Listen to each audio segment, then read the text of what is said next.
en lo que se prepara él, les recuerdo de que deben de encender sus cámaras. Para eso les avisé desde la semana anterior. El momento de preguntas y respuestas va a ser hasta el final.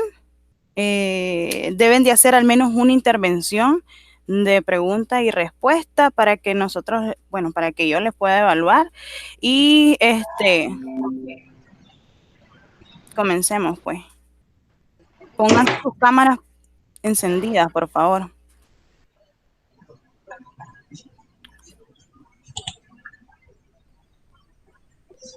Me confirma, si Si ya. no, acuérdense de que eso es para confirmar presencia. Yo les puse aquí en la plataforma de que era necesario de que encendieran sus cámaras. Comencemos, pues. Okay.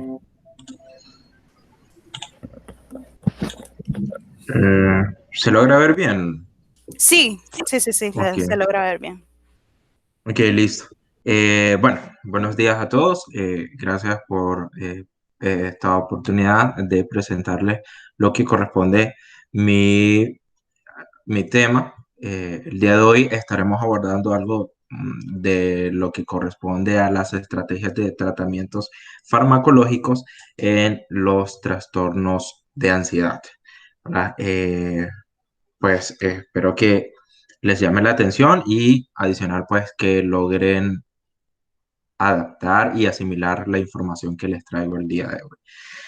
Bueno, para empezar, quiero expresarles que al final todos nosotros vivimos con muchos problemas, todos tenemos inconvenientes económicos, todos tenemos problemas laborales y eso al día a día nos va generando ciertas emociones y respuestas en nuestro cuerpo que nos generan cierta incomodidad, ¿verdad? Uno recién salido de su trabajo, que te regañen, que te levanten o que discutas con tu jefe por una situación, eso genera una respuesta que uno lo siente, ¿verdad? Dentro del cuerpo. Dicho eso, nosotros como personas logramos identificar esas emociones e intentamos controlarlas para no perder el control. Y somos conscientes de que al final todo ese tipo de emociones a la larga también nos pueden perjudicar, por lo que vamos cambiando nuestro estilo de vida para disminuir cualquier tipo de situación incómoda. Sin embargo, hay un grupo de personas que con esas mismas problemáticas que rápidamente les mencioné, a ellos se les complica aún más, puesto de que el miedo o la ansiedad que ellos pueden llegar a tener es a tal grado que las actividades diarias se les dificulta y no pueden ellos continuar con una vida rutinaria o con sus tareas del día. Y eso es lo que prácticamente vengo a conversarles el día de hoy, lo que prácticamente estaríamos viendo sobre los trastornos de ansiedad, eh, que pues quisiera iniciar también con lo que sería un ejemplo. Digamos que ustedes, bueno, la mayor parte de ustedes son mujeres, bueno, todas ustedes son mujeres, aquí el único hombre soy yo del grupo. Ustedes están perfectamente en su casa, tienen un niño de 8 años, ¿verdad? Para las que no tienen y, y las que tienen, pues se van identificando. Tienen un niño de 8 años y están sin trabajo y ustedes viven en el mercado, cerca del mercado mayoreo, ahí en las residenciales del Doral. Reciben una llamada ofreciéndole un empleo. Entonces, en esa llamada a ustedes se les comunican de que les van a dar un buen salario y de que necesitan empezar ya el día lunes. Pero cuando la persona que les llama les dice que las oficinas quedan hasta en Linda Vista, ustedes inmediatamente sienten mariposas en el estómago y comienzan a racionalizar la lejanía y comienzan a ver otras situaciones. Entonces, inmediatamente ustedes rechazan la oportunidad, ¿verdad? En un primer intento. Posterior reciben otra llamada al final y les dice que esta vez la posición laboral se la van a ofrecer cerca de la subasta, algo bastante cerca en comparación a Linda Vista. Ustedes, pues, después de renegarse y ponerse a pensar, asienten y aceptan la propuesta. El día lunes, muy 8 de la mañana, muy 7:30 de la mañana, preparada para irse a trabajar con su hijo de 8 años, que vive también en la misma casa con su abuela, ustedes no logran concientizarse de que necesitan salir porque al final se les viene a su mente ideas de el peligro que puede correr su niño estando solo, porque al final la abuelita ya es un poquito mayor de edad, ¿verdad? Pero la abuela bastante todavía maciza. Al final ustedes, después de luchar con tanto tiempo, de sentir mariposas en el estómago, de hasta sentirse triste de dejar a su hijo, logran salir de su casa y van a trabajar. En su oficina pasan prácticamente casi toda la mañana preocupadísimas, nostálgicas, con una suma preocupación de que qué puede pasarle a su hijo en su casa, de que se puede meter a robar, de que él lo pueden golpear, de que se lo pueden llevar. Entonces, al final, ustedes al mediodía, cuando en vez de aprovechar su hora de almuerzo, lo que hacen es salir de su trabajo e ir a su casa a ver cómo están. En el camino se van sintiendo súper tristes porque están esperando lo peor al momento de llegar a su casa. Y ese escenario que les acabo de poner, ese ejemplo rápido, es recurrente. O sea, casi 2, 3 veces a la semana la misma situación.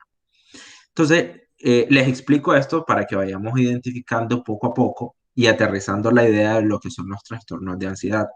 Prácticamente el ejemplo que les estaba compartiendo se basa en un caso de un trastorno por separación, un trastorno de ansiedad por separación. Entonces, y ahora hablemos prácticamente de lo que engloban los trastornos de ansiedad. Los trastornos de ansiedad, según el DSM-5, son aquellos grupos de síntomas que generan ansiedad y miedo excesivo. Como mencionaba al inicio, cada uno de nosotros podemos tener ciertos miedos. Podemos tener miedo de pasar a las 11 de la noche en un callejón oscuro, pero eso es un miedo adaptativo, eso es una respuesta adaptativa por la situación.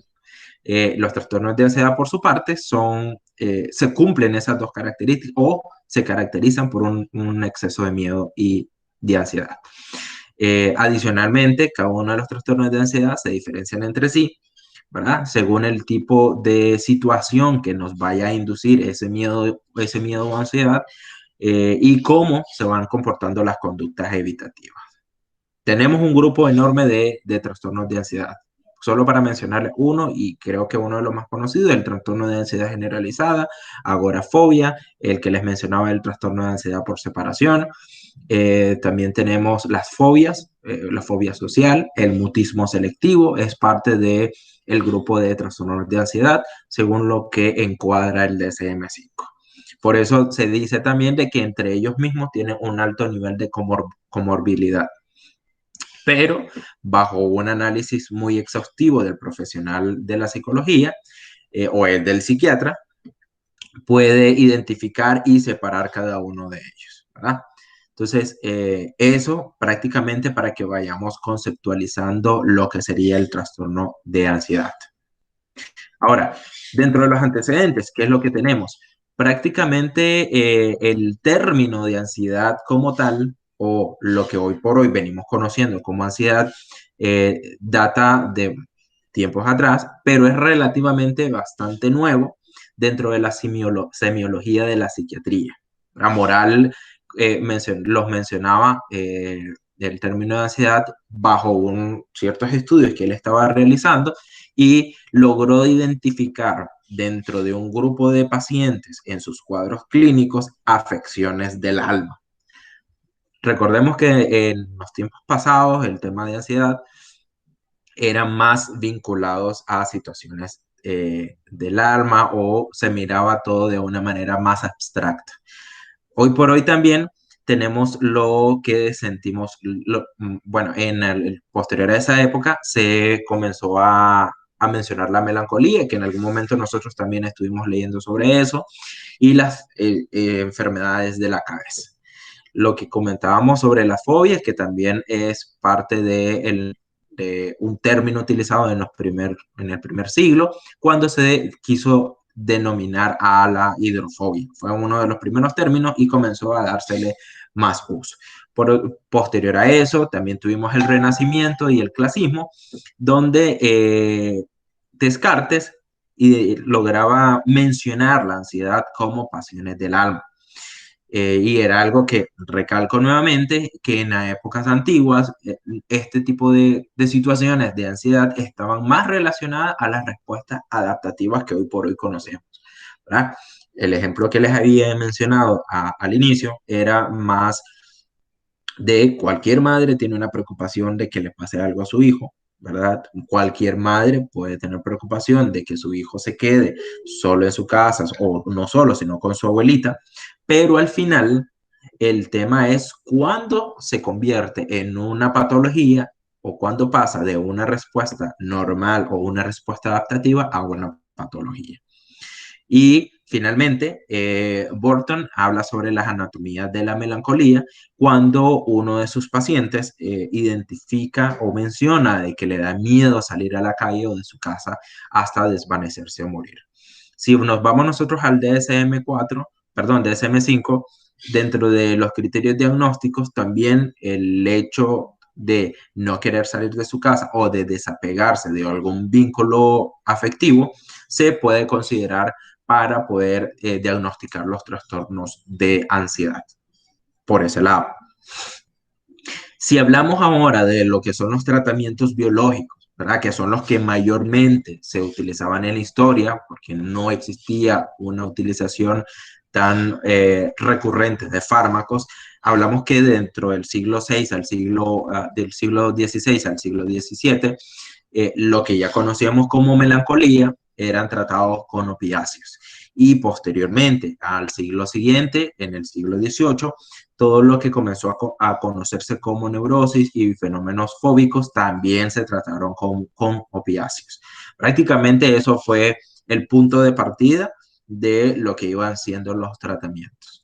En el siglo XIX comenzaron a identificarse como estados emocionales y en ese momento se amplió el abanico de herramientas para el tratamiento. Ya pasamos solamente de los opiáceos, sino que utilizamos bromuro, electroterapia, también para el DIDO, que son prácticamente medicinas que hoy podríamos categorizarlas bajo algún término de ansiolíticos, y la estimulación hidroterápica. Entonces, como logramos ir viendo dentro de la evolución histórica de lo que hoy por hoy conocemos ansiedad, han venido implementándose diversas técnicas. Pero bueno, ya una vez llegando a lo que sería el punto medular, ¿verdad? De cómo identificar o cómo ver nosotros lo que sería la fisiología general.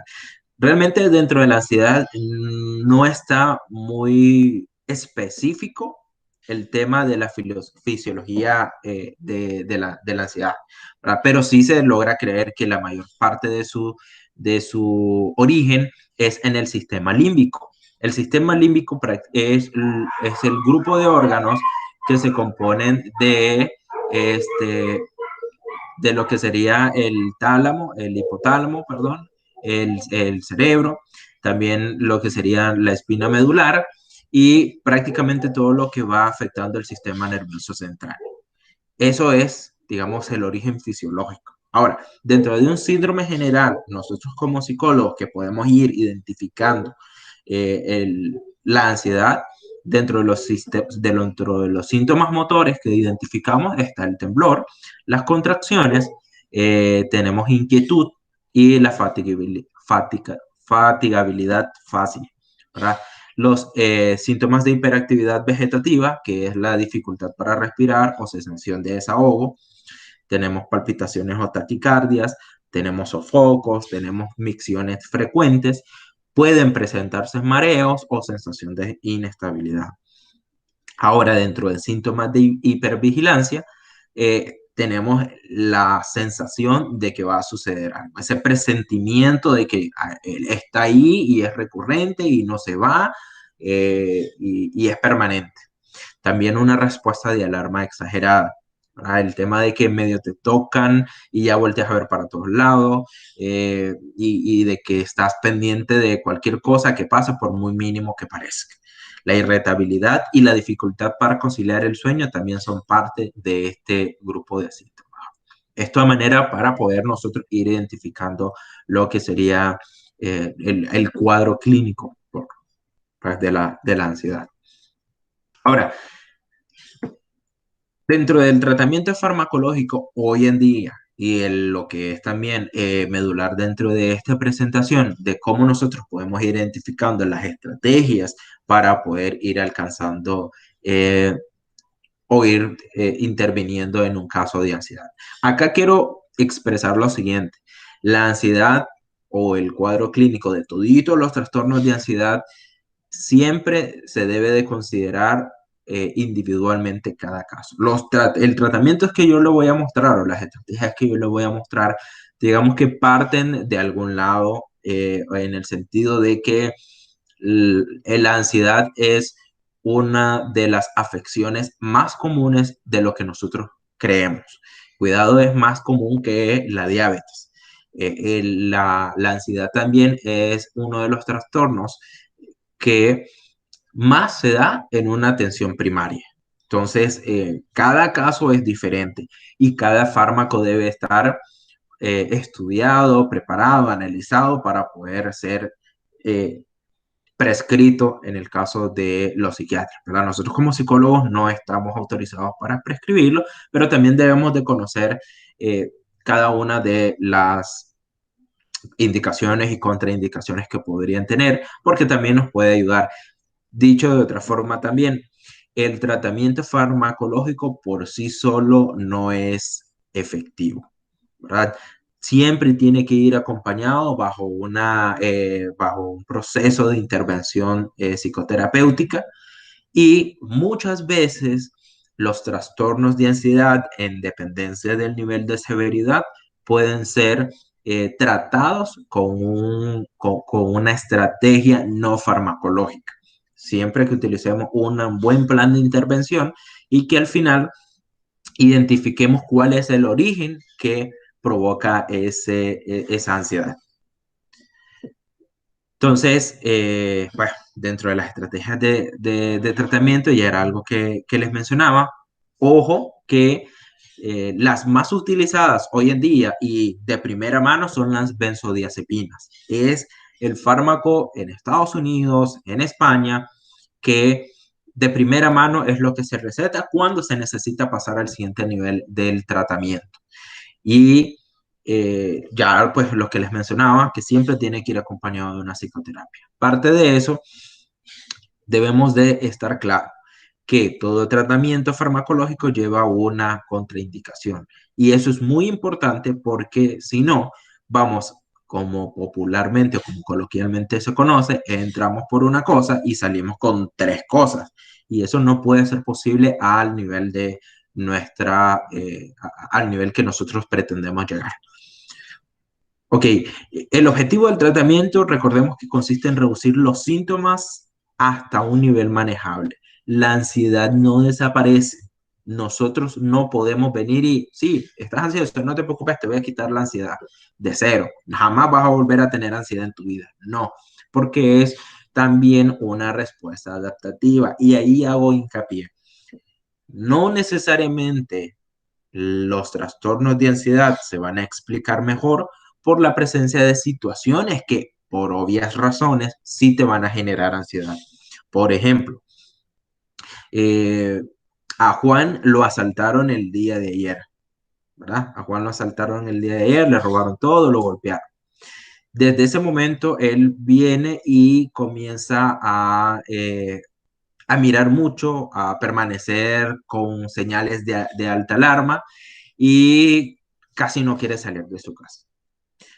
El caso que les estoy exponiendo, rápidamente nosotros nos vamos a decir, bueno, eso es un estrés postraumático y podría ser, bueno, por las razones que estamos viendo. Sin embargo, ese trastorno de ansiedad, o más bien esa ansiedad existente ahí, es prácticamente por el trastorno de estrés postraumático. No está agrupado dentro de lo que, digamos, por por teoría, está dentro de los trastornos, del grupo meritorio de trastornos de ansiedad, por ese lado. Y al final, en algún momento, Juan va a superar ese paso con una terapia efectiva, pero más de algún momento él va a volver a tener ciertas ansiedad que mire pasar como que mire pasar dos, tres motos o una moto dos o tres veces seguidas, él le va a generar la ansiedad. Entonces, les explico esto para estar claro del alcance que vamos a tener con nuestros tratamientos. Y otra de los perdón, de otros de los medicamentos o fármacos utilizados dentro de la terapia o dentro de los tratamientos contra la ansiedad son los ISRS, que son los inhibidores selectivos de la recaptación de serotonina. Ok, hablemos ahora de eso. Les comparto esto, que sería el tratamiento farmacológico del trastorno de ansiedad generalizada, porque prácticamente es el que tiene mayor incidencia dentro de la atención primaria. Y me gustaría que lo fuéramos viendo y le prestáramos atención. Como profesionales, lo primero que debemos de evaluar es, digamos, que de todo después que pasemos nuestro proceso de anamnesis y de historia clínica, ir detallando lo siguiente. Los síntomas son severos. Si no, se puede utilizar un apoyo psicológico, ¿verdad? Antes de continuar, este cuadro logré obtenerlo de un ensayo médico, ¿verdad? Ya sabemos que los psiquiatras son médicos autorizados y ellos tal vez tienen algún enfoque levemente diferente, pero prácticamente seguimos la misma ruta. Entonces, luego tenemos que si los síntomas son severos, es comórbido con depresión, pánico o trastornos obsesivos compulsivos. Y al final venimos bajando cada uno de los escalones para ir conociendo qué terapia o qué opción podemos ir teniendo. Ya dentro de las terapias podemos revisar si podemos prescribir antidepresivos o ansiolíticos. Les mencionaba que las benzodiazepinas son hoy por hoy el primer caballito de batalla contra la ansiedad. Ya de un tiempo para acá se ha incorporado el uso de antidepresivos y puede también utilizarse antidepresivos y ansiolíticos siempre y cuando exista una perfecta, o no una perfecta, un buen análisis del profesional, ¿verdad? Luego de esto tenemos si se han recibido tratamientos adecuados por 6 semanas. Aquí el punto medular de esto es lo siguiente, de que las benzodiazepinas pueden generar un nivel de dependencias a largo plazo. El tema de los ansiolíticos pueden usarse en menores dosis y de manera corta. Igual los ISRS, que originalmente son utilizados como antidepresivos y son ahora incorporados como parte de un tratamiento farmacológico. ¿Ok? Entonces, por ese lado. Y luego, Tenemos como un todo chancecito de 2 minutos, por favor. Ok, entonces luego finalmente, como todo profesional, necesitamos identificar lo siguiente, si mejora o no mejora. Listo, hablemos de las benzodiazepinas como estrategias. Ya sabemos que podemos administrarlos por vía oral y que se pueden administrar por vía intravenosa durante un ataque de pánico, porque en los trastornos de ansiedad también tenemos los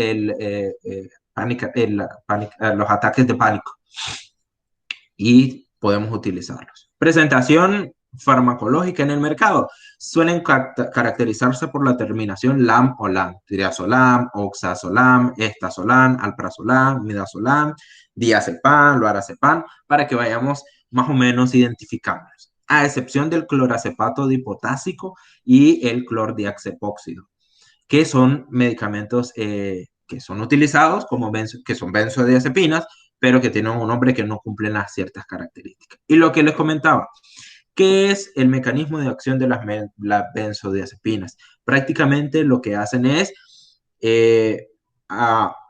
generar o actuar dentro del sistema nervioso central. Ya recordemos que dentro de las fisiologías hablamos del sistema límbico y ese es el punto donde los fármacos pretenden actuar. Listo.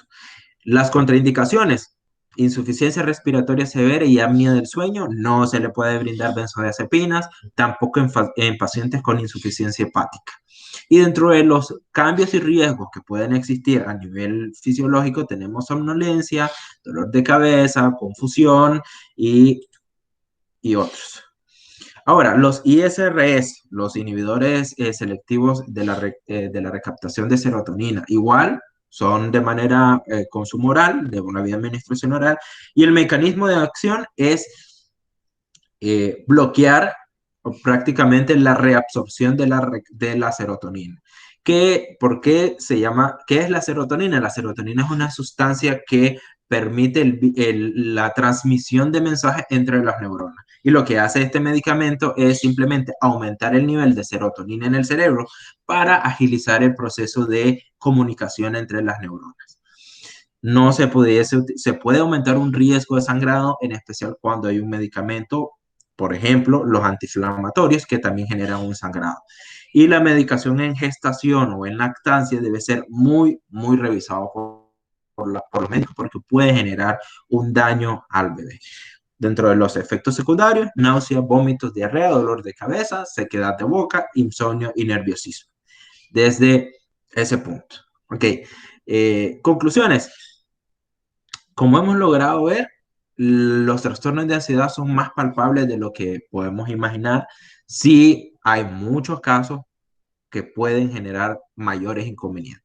Recordemos que debemos de identificar cuando una conducta normal pasa a ser una conducta anormal. Cuando un hecho, una preocupación, un miedo que sí puede conocerse, eh, pasa el limbo y pasa a ser una patología. Y para eso podemos utilizar las estrategias de farmacológicas, que ya las mencionábamos, siempre y cuando haya un análisis previo y logremos identificar realmente a qué grupo de ansiedad. Ahora, yo sé que acá estamos hablando de lo farmacológico, pero también hay algunas terapias que, bueno, como bajo un sentido común, podríamos recomendar, que son las terapias de relajación, que son muy efectivas en cuanto a ciertas situaciones. Obviamente, a una persona con un ataque de pánico, como mencionamos anteriormente, y que no logra controlarlo, con una técnica de relajación sencilla, inmediatamente tenemos que tener una estrategia para contrarrestar ese momento. Y ya, listo, lo que mencionábamos, siempre debe ir acompañado de la terapia psicológica con la terapia farmacológica. Así que les agradezco mucho por la atención, espero que les haya utilizado, que les haya servido. Ya subí la presentación y tengo también un material, si gustan se los voy a compartir más bien por el grupo de WhatsApp, que es muy interesante sobre este tema. Muchas gracias. Muchas gracias, Michael. Aquí en el chat les puse primera pregunta del plenario para que le dejen aquí a Michael la primera pregunta y que él la vaya contestando.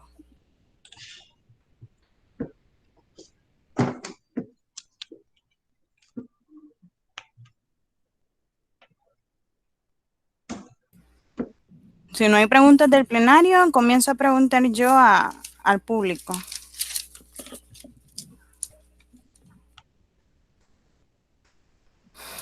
A ver. Okay. Diana pregunta edad de inicio. Recordemos que, ajá, bueno, ¿cómo sería la dinámica, profe? Igual yo aquí estoy viendo Primero, mensajes. sí, usted los lee. Ok, Lee la pregunta entonces, y usted la contesta. ok, Diana pregunta la edad de inicio. Recordemos que en el caso de los trastornos también el trastorno de ansiedad pueden afectar a los niños. Realmente no estoy seguro una edad en concreta, pero cualquier situación que vaya a generar un tema de ansiedad, por ejemplo, el trastorno de ansiedad por separación es muy común también en los niños. Y este trastorno también según el DSM-5, puede ser encontrado en el tema en el tema de mujeres. Ahí hay un factor de 2:1 respecto a lo que sería el trastorno de ansiedad. Las mujeres son más propensas a sufrir ansiedad y un niño también puede sufrirlo. A grandes rasgos, podría decir que un niño ya de 6 años pudiese desarrollar un trastorno de ansiedad por separación. Que vamos a ver Sí, el es otro. cierto. La edad promedio es alrededor de la adolescencia y la primera etapa de la juventud, entre los 13 y los 18 años.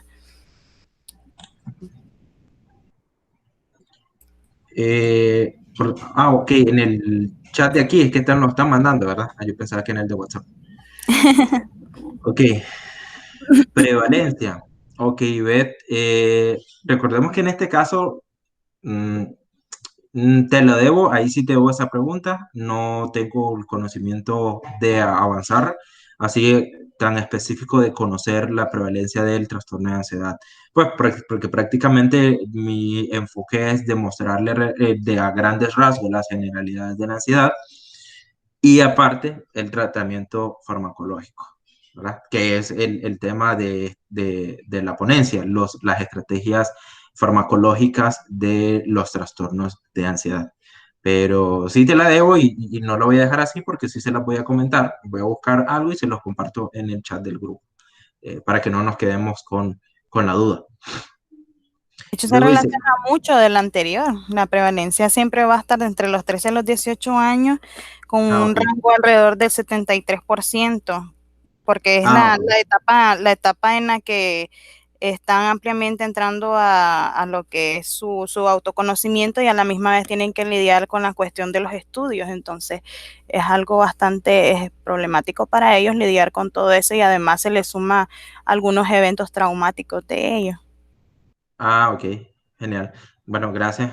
Tal vez no logré hacer clic con la información. María Herrera dice de cómo se elige el fármaco adecuado para la ansiedad y sé que y de qué forma se retira el fármaco y por qué. Ok, el fármaco adecuado, ya lo mencionaba, las benzodiazepinas son el de primera línea para casi la mayor parte de los casos. Sin embargo, hay situaciones en donde por el estudio que se pueden utilizar, podemos utilizar los antidepresivos. ¿Cuándo se retira?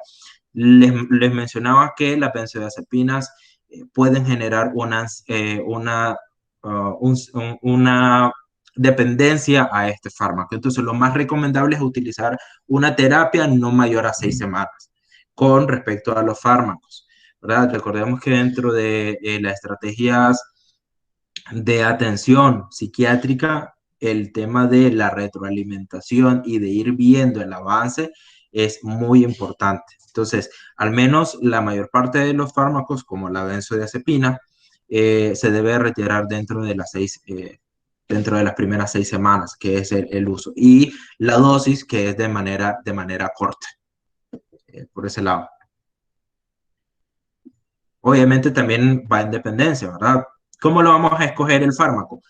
Eh, Midiendo el nivel de riesgo-beneficio, que eso es determinante. Yo no te puedo recetar a vos un antidepresivo, ¿verdad? Que, digamos, si el caso es comórbido, un trastorno de ansiedad con un trastorno de depresión, te voy a recetar un antidepresivo con una alta dosis porque van a haber mayores riesgos, conociendo que la depresión con los antidepresivos, irónicamente, me va a elevar el nivel de suicidio y mucho más con un nivel con un trastorno de ansiedad generalizado, por ejemplo.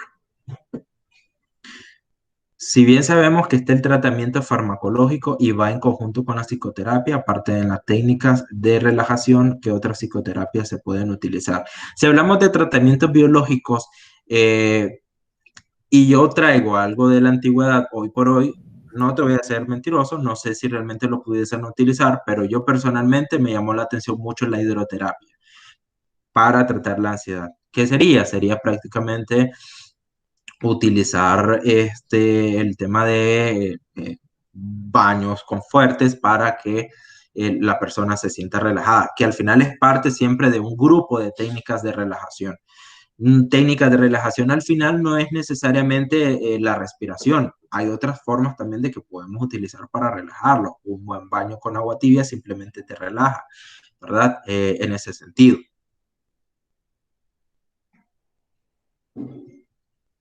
Génesis diferencia entre ansiedad conocida como ansiedad normal y ansiedad patológica. Ese ejemplo esa respuesta te lo menciona de la siguiente forma. Si vos vas a las 11 de la noche por el reparto chic y vas caminando y sacas tu teléfono y de repente miras que dos personas que vienen adelante tuya se cambian de carril al lado por donde vos vas a sentir ansiedad. Pero eso no quiere decir que sea una ansiedad patológica. ¿Por qué? Porque la situación te está generando, te está induciendo ese miedo y esa ansiedad.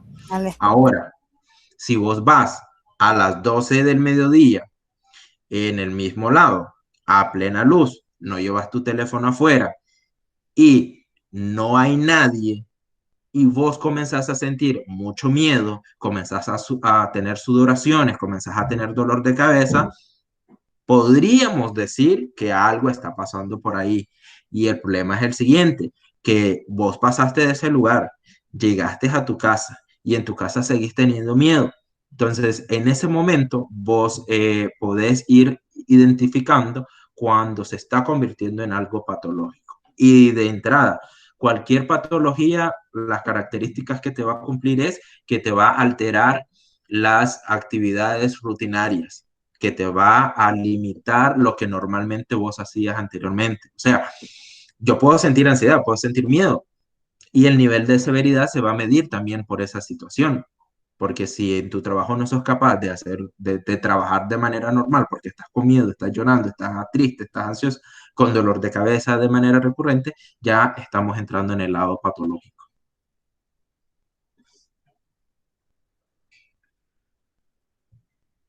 Bueno, María, nuevamente yo creo que se copió por acá. ¿Qué tipo de ansiedad se clasifica? Ah, ok, Ivette. El primer caso que explicaste, sí, lo había mencionado. El caso que expliqué es un trastorno de ansiedad por separación. Eh, el trastorno de ansiedad por separación dentro de los criterios diagnósticos es el comportamiento, el cambio conductual cuando te alejas de un vínculo afectivo con alguien, ya sea tu esposo, ya sea tu hijo, cualquier persona que para vos es importante, vos no podés soportar la idea de alejarte. Y de igual forma, cualquier situación que genera los cambios fisiológicos en cuanto a alejarte de tu casa. Esos son trastornos de ansiedad por separación. El fármaco, según tengo entendido, se retira de manera gradual bajando la dosis. ¿Es así o no? Cualquier caso es diferente. Cualquier caso es diferente.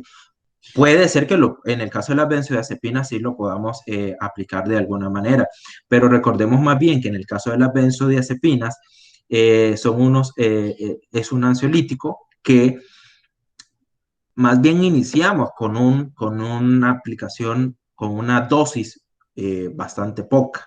Igual en el caso de algunos antidepresivos, porque las benzodiazepinas, una de las características principales es que son que en una dosis bastante alta te van a generar un sueño, pues te van a dormir, entonces te van a dormir y más bien en dosis pequeñas sí tienen una función para un tratamiento de ansiedad. Entonces, obviamente, si nosotros venimos y le aplicamos 40 miligramos de una benzodiazepina, de un ansiolítico a una persona, o sea, sí le vamos a relajar totalmente, porque claro, va a estar dormido. Entonces necesitamos irlo medicando.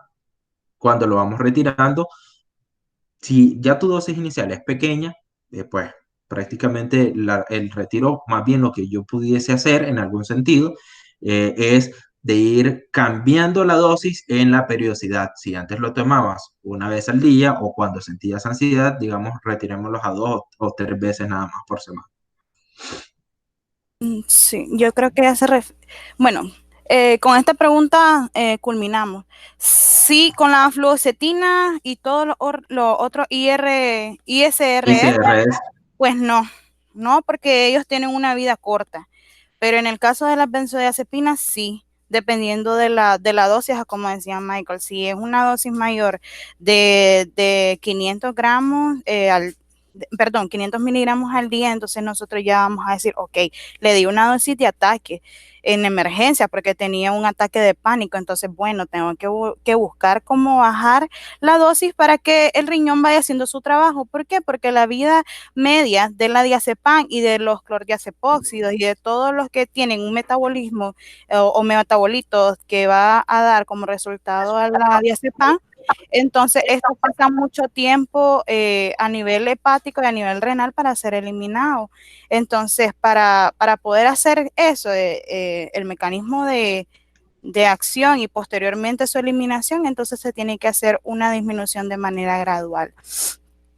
Que eso va en dependencia de la respuesta del paciente también. No es que yo ya tengo aquí mi cajita o mi cuadrito que me va a decir ya voy a disminuir tanto, tanto, tanto, tanto. Pero sí, generalmente se da de manera gradual, menos 100, menos 100, menos 100, cada 12 horas para que el paciente vaya eliminándolo. ¿Por qué? Porque algunos incluso, si tienen daño renal, pueden pasar hasta alrededor de 200 horas con el fármaco. Entonces, eso es algo que se debe de tener en cuenta según el paciente, sí. No es que yo tengo una cajita que me va a decir una caja de Pandora, ay, ay, ya le tengo que quitar tanto, ya le tengo que quitar tanto. No, debo de evaluar también los síntomas del paciente, que es muy importante.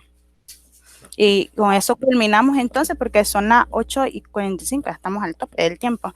Entonces, muchísimas gracias, estuvo muy buena la exposición, los felicito. También muy buenas las preguntas, me los miro bastante interesados en los temas. Me gusta de que participen. Lo único pues de que no les puedo ver las caras, no sé si están realmente ahí, que era uno de los acuerdos que había puesto antes de que comenzáramos la exposición, pero bueno, culminamos entonces con eso. Muchísimas gracias a todos. Okay.